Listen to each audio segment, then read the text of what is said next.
Saludos, queridos estudiantes. Bienvenidos sean todos a esta su última clase del mes de enero. Iniciamos este día diciéndonos a nosotros mismos: hoy voy a conseguir todo lo que me proponga, porque hasta Dios hizo al mundo con un pensamiento. Vamos a prepararnos para nuestra misión del día de hoy. Soy Luz María Rodríguez, su maestra de matemáticas, y junto a los demás profesores repasaremos nuestros trabajos realizados en las asignaturas de Ciencias Sociales, Ciencias de la Naturaleza, Lengua Española, Inglés, Francés y, por supuesto, Matemáticas. Comencemos con los contenidos desarrollados durante la semana en la asignatura de Lengua Española, y lo que conocimos fueron los pronombres interrogativos y exclamativos. Analizamos su estructura y sus características. También aprendimos a utilizar los textos explicativos o expositivos. Conocimos también su estructura y sus características. A poner atención en este refuerzo de conocimientos. Trabaja en silencio, deja que el éxito haga todo el ruido. De esta manera, comenzamos.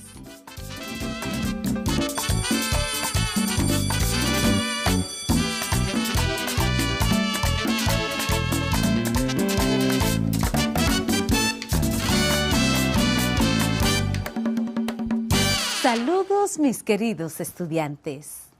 Con gran alegría les doy la más cordial bienvenida a nuestro encuentro de hoy, donde tendremos una clase súper interesante en la que aprenderás divirtiéndote. Soy su maestra Scarlett Rincón y espero que juntos en nuestra clase de lengua española de este día podamos construir muy buenos aprendizajes en torno al tema que trabajaremos hoy. Los pronombres. Los pronombres son palabras que sustituyen al nombre para evitar su repetición, es decir, señalan o representan a personas, cosas o hechos que son conocidos por el que habla y el que escucha. Dentro de las diversas clases de pronombres están los siguientes. Pronombres personales. Pronombres personales. Estos son los pronombres que pueden ocupar en un momento dado el lugar del sujeto. Así que toma nota. Estos pronombres son yo, tú, usted, él, ella, nosotros, nosotras, ustedes, ellos y ellas. Un ejemplo de una oración que contenga esta clase de pronombres es la siguiente. Ellos compraron muchas cosas ayer. Como pudiste identificar, la palabra ellos es el pronombre personal en la oración. Otro tipo de pronombre son los pronombres posesivos. Pronombres posesivos. Estos son los pronombres que pueden sustituir el nombre o sustantivo y a la vez la posesión de lo que se expresa en la oración. Así que escribe algunos de los pronombres que corresponden a este tipo. Mío, mía, tuyo, tuya, suyo, suya, nuestro, nuestra, suyos y suyas. Un ejemplo de oración que contenga esta clase de pronombre es: esos zapatos son míos. Como pudiste identificar, la palabra míos es el pronombre posesivo en la oración.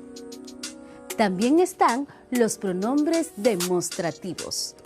Pronombres demostrativos, que son los que demuestran o quieren demostrar algo, expresando la condición o la circunstancia o simplemente para señalar una persona, una cosa o un lugar. Toma nota de algunos de los siguientes ejemplos.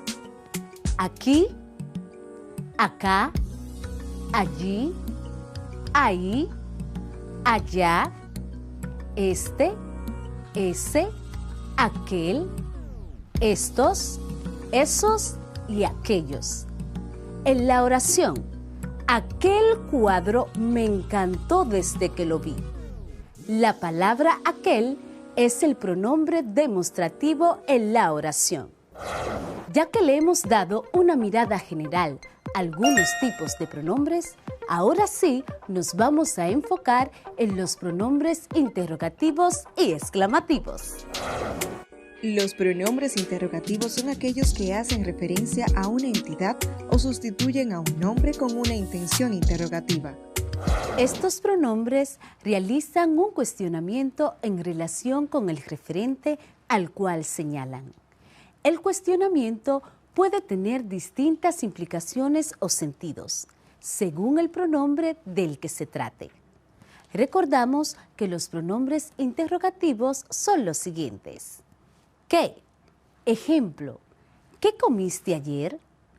¿Cuál o cuáles? Por ejemplo, ¿cuál es tu canción favorita? ¿Quién o quiénes? Ejemplo, ¿quién tomó prestado mi portalápiz? ¿Cuánto o cuántos? ¿Y cuánta o cuántas? Por ejemplo, ¿cuántos años tiene tu hermano? En todos los ejemplos anteriores podemos saber que se trata de pronombres porque sustituyen a un sustantivo y de esta forma hacen referencia a algo o a alguien del cual preguntan una cuestión. Entonces, es importante para identificar a los pronombres interrogativos definir si está sustituyendo al nombre o no. Ahora, es importante que puedas comprender para qué y cuándo se usan esos pronombres interrogativos. Los pronombres interrogativos, quién o quiénes, se usan para hacer una pregunta sobre personas. Ejemplo, ¿de quién es ese perro? El pronombre interrogativo, qué, se usa para preguntar algo sobre las cosas. Cuando hay preposición, esta precede al pronombre. Ejemplo, ¿para qué quieres el vaso? Para es la preposición, por eso precede al pronombre que. El pronombre que también siempre pide una definición o explicación. Ejemplo, ¿qué es eso? Los pronombres cuál o cuáles siempre piden una selección de una lista real o imaginaria. Por ejemplo, ¿cuáles son tus clases favoritas? Si se nombran las posibilidades, antes de hacer la pregunta se usa el pronombre cuál o cuáles. Si primero se hace la pregunta, entonces se usa el pronombre que. Por ejemplo, tengo una manzana y una naranja. ¿Cuál prefieres? En caso de que primero haga la pregunta y luego las posibilidades, entonces el pronombre a utilizar es que. Por ejemplo, ¿qué prefieres? ¿Una manzana o una naranja? Los pronombres cuánto, cuánta, cuántos o cuántas se usan para preguntar sobre una cantidad. Por ejemplo, ¿cuántos tíos tiene Pamela? Bien, ahora que ya conoces los pronombres interrogativos y su uso, vamos a profundizar acerca de los pronombres exclamativos. ¡Guau! ¡Qué vestido más hermoso! Lo usaré para mi fiesta de cumpleaños. Buenos días. Hola. Bienvenida a nuestra tienda. Muchas gracias. ¿Qué cuesta este vestido? 300 pesos. ¿En serio? Sí, así ¿Tan mismo. barato? Así mismo. Definitivamente me lo llevo. Muy buena opción. ¿Pudiste identificar la presencia de pronombres exclamativos en la conversación anterior? Si fue así, excelente. Los pronombres exclamativos ¿qué?, ¿quién?, ¿dónde?, ¿cómo?, ¿cuándo?, ¿cuántos? Son las palabras cuya función es expresar emociones, sentimientos o reacciones como por ejemplo asombro, enfado o sorpresa.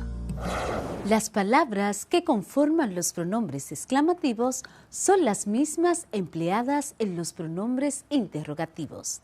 Sin embargo, a diferencia de estos últimos, los pronombres exclamativos siempre deben llevar los signos de admiración, al inicio y al final de la palabra u oración.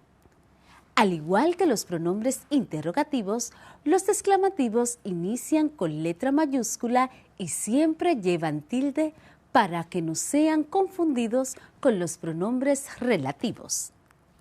Para comprobar lo que aprendiste en torno a los pronombres interrogativos y exclamativos, desarrollemos el siguiente ejercicio. Tú me dirás si los pronombres que voy a mencionar son exclamativos o interrogativos. Te repito, tú me dirás si los pronombres que voy a mencionar son exclamativos o interrogativos. El pronombre que, con signos de interrogación, es de tipo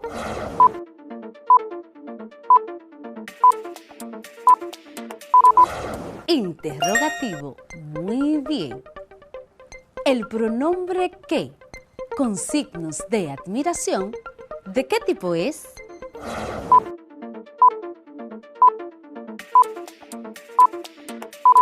Exclamativo.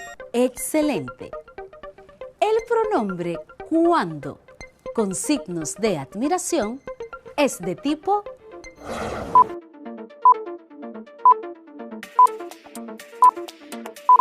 exclamativo. Muy bien. Espero que hayamos coincidido en nuestras respuestas. Estoy segura de que has aprendido bastante en torno a los pronombres, específicamente los interrogativos y los exclamativos. Chicos y chicas, conozcamos en este momento qué son los textos explicativos. Los textos explicativos o expositivos son aquellos que brindan información sobre hechos y conceptos específicos. Su objetivo principal es difundir contenido comprensible para el receptor. Por ejemplo, la definición de un concepto en un diccionario, el concepto de los manuales de estudio o un artículo de ciencia publicado en una revista. ¿Escuchaste bien algunos de los ejemplos de textos explicativos? Te repito. La definición de un concepto en el diccionario, el contenido de los manuales de estudio o un artículo de ciencias publicado en una revista y muchos otros más. Para cumplir con su función, estos textos, que también se denominan expositivos, se valen de recursos como la ejemplificación, la descripción, la exposición de conceptos y la comparación. En resumen, podemos decir que los textos explicativos cumplen con una función comunicativa que es referencial, es decir, que informa sobre un tema. Posee un vocabulario que es de tipo específico, es decir, que es propio de la disciplina con la que se vincula el texto. Utiliza unas estrategias que son explicativas. Dentro de ellas, la definición, la ejemplificación, la reformulación y otras más. Posee una secuencia explicativa que es descriptiva y también comparativa. Y existen diversas clases de textos explicativos. Anteriormente, escuchamos algunos ejemplos. En cuanto a su recurso y estructura, podemos decir que los textos explicativos se organizan en tres grandes partes. Primero está la introducción, que aquí se presenta la idea principal. Te repito, primero está la introducción, que aquí se presenta la idea principal. Segundo, el desarrollo. Aquí es donde se explica el tema. El desarrollo. Aquí es donde se explica el tema. Y por último, la conclusión, donde se sintetiza la información detallada en el desarrollo. Y por último, la conclusión, donde se sintetiza la información detallada en el desarrollo. También describe, presenta y organiza los hechos y acontecimientos de forma jerarquizada. Y además, la información se vuelve más compleja a medida que el texto avanza. Ya que conoces los tipos de textos explicativos, es importante que conozcas sus características. Las características de los textos explicativos son las siguientes. Se escriben en tercera persona. Se escriben en tercera persona. Utilizan un registro formal. Utilizan un registro formal. No incluyen enunciados subjetivos ni opiniones. No incluyen enunciados subjetivos ni opiniones. El contenido se presenta como real y verificado. El contenido se presenta como real y verificado. Pueden o no utilizar terminología técnica. Pueden o no utilizar terminología técnica. Esto dependerá de la audiencia a la que se dirige el contenido y de las necesidades del emisor. Quiero que recuerdes que los textos explicativos o expositivos son aquellos que brindan información sobre hechos y conceptos específicos. Su objetivo principal es informar y difundir contenido comprensible para el receptor. Se estructura por una introducción, un desarrollo y una conclusión, y pueden ser divulgativos o especializados. Estimados estudiantes, luego de haber desarrollado y aprendido todo lo relacionado con el texto explicativo, hemos llegado al final de la clase de hoy. Los invito a ejercitarse realizando los ejercicios correspondientes que están en su cuadernillo y profundizar sus aprendizajes a través de la investigación. La medida de lo que somos es lo que hacemos con lo que tenemos. Con esta frase de Vince Lombardi me despido. Nos vemos en nuestro próximo encuentro para continuar aprendiendo lengua española. Soy tu profe Scarlett Rincón y nos vemos en la próxima.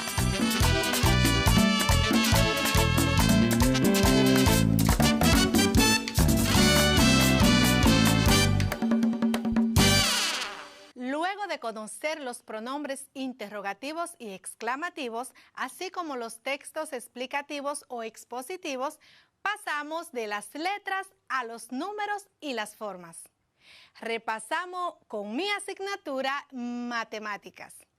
Aquí aprendemos nueva vez la obra del matemático y filósofo griego Pitágoras de Samos y su emblemático teorema que lleva su nombre.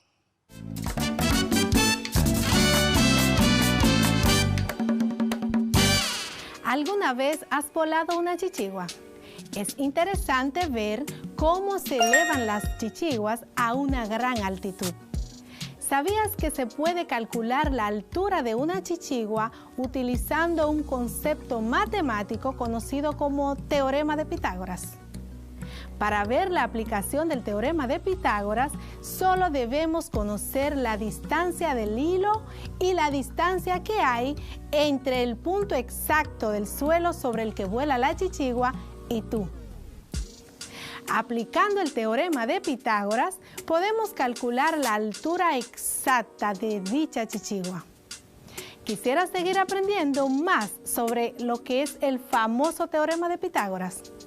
Pues prepárate, porque aprenderás eso y muchísimo más en tu clase de Matemáticas para la Vida. Hoy hablaremos del teorema de Pitágoras. Cuando terminemos este tema, tendrás la destreza de enunciar y demostrar el teorema de Pitágoras. Empecemos por recordar el tema de la clasificación de los ángulos. En este aprendimos que los ángulos se clasifican según sus medidas. Por ejemplo, ¿recuerdas cómo se llama un ángulo cuya medida es de 90 grados?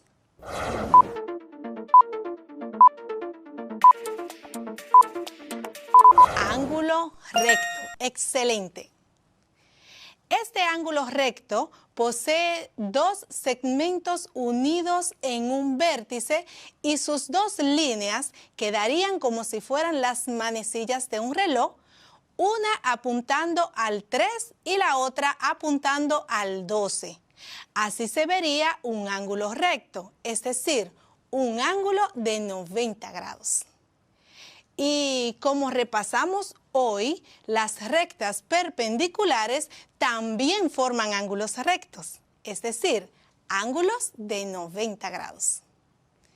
Entonces, si tomas las dos líneas que forman un ángulo recto y le trazas otra línea para unir sus dos extremos, se formaría una figura geométrica llamada triángulo. El triángulo que contiene un ángulo recto se denomina triángulo rectángulo. Este tipo de triángulo es el que vamos a utilizar para desarrollar y comprender el teorema de Pitágoras. Pitágoras es una de las personas más conocidas de la historia. Fue un matemático y filósofo griego que vivió entre los años 580 a.C. y 495 a.C. Hizo muchas aportaciones en diferentes ciencias como en la astronomía, la música, la filosofía y las matemáticas. Pitágoras nació en la isla de Samos. Tuvo una buena educación. Aprendió de varios maestros prestigiosos como Perequides o Tales. Algunas de sus principales aportaciones en las matemáticas son invención de la tabla de multiplicar, la construcción del pentágono regular y los 5 poliedros regulares.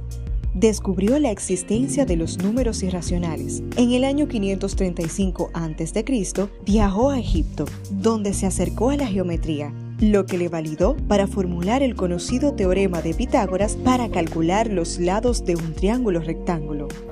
Como habíamos mencionado, para comprender mejor el teorema de Pitágoras, debemos conocer bien lo que es el triángulo rectángulo. En sentido general, los triángulos son polígonos con 3 lados. Te recuerdo, los polígonos son figuras planas, delimitadas por segmentos, es decir, por sus lados. Por lo tanto, el triángulo es una figura plana formada por 3 segmentos. Ya aprendimos que en el caso del triángulo rectángulo, uno de sus ángulos mide 90 grados. ¿Qué sucede con los demás? Los otros 2 ángulos del triángulo rectángulo siempre serán agudos. Ahora que tienes claro el concepto de triángulo rectángulo, sigamos hablando de sus partes. 2 lados de un triángulo de menor longitud son conocidos como catetos.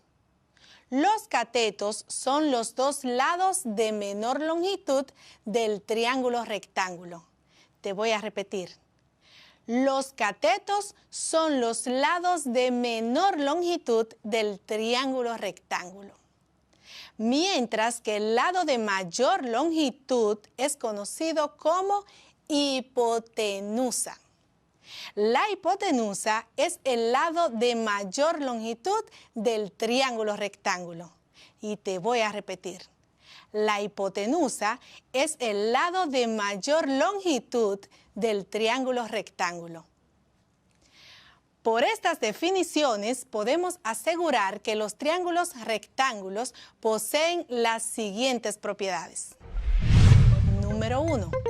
La longitud de la hipotenusa siempre resulta menor que la suma de los catetos. Te repito, la longitud de la hipotenusa siempre resulta menor que la suma de los catetos. Por ejemplo, si la longitud de la hipotenusa de un triángulo rectángulo es de 80 centímetros, la suma de la longitud de sus 2 catetos será mayor que 80 centímetros. Comprobemos esa propiedad en el siguiente caso. La hipotenusa de un triángulo rectángulo tiene una longitud de 15 centímetros. Uno de sus catetos mide 9 centímetros y el otro cateto mide 12 centímetros. Hagamos el cálculo. Sumamos las longitudes de los catetos, 9 más 12, esto nos da un resultado de 21. La longitud de la hipotenusa es igual a 15. Te pregunto, ¿es 15 menor que 21? Sí, porque la longitud de la hipotenusa siempre resulta menor que la suma de los catetos. Otra de las propiedades del triángulo rectángulo dice que la hipotenusa siempre es más extensa que cualquiera de los dos catetos. Te la voy a repetir. La hipotenusa siempre es más extensa que cualquiera de los dos catetos. Es decir, si la hipotenusa de un triángulo rectángulo es de 80 centímetros, cada uno de los catetos es menor que 80 centímetros. Comprobemos la propiedad en el caso anterior. La hipotenusa mide 15 centímetros. Uno de los catetos es de 9 centímetros. ¿Es 15 mayor que 9? Sí, porque la longitud de la hipotenusa siempre es más extensa que cualquiera de los dos catetos. En el mismo ejemplo, el otro cateto mide 12 centímetros. ¿Es 15 mayor que 12?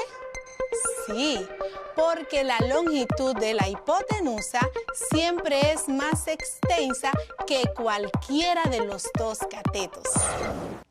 Los puntos principales que aprendimos hoy fueron el triángulo rectángulo, que es aquel que tiene un ángulo interior y es recto, es decir, mide 90 grados.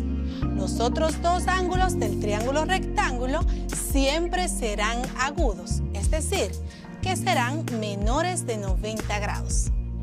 Los triángulos rectángulos cumplen las siguientes condiciones.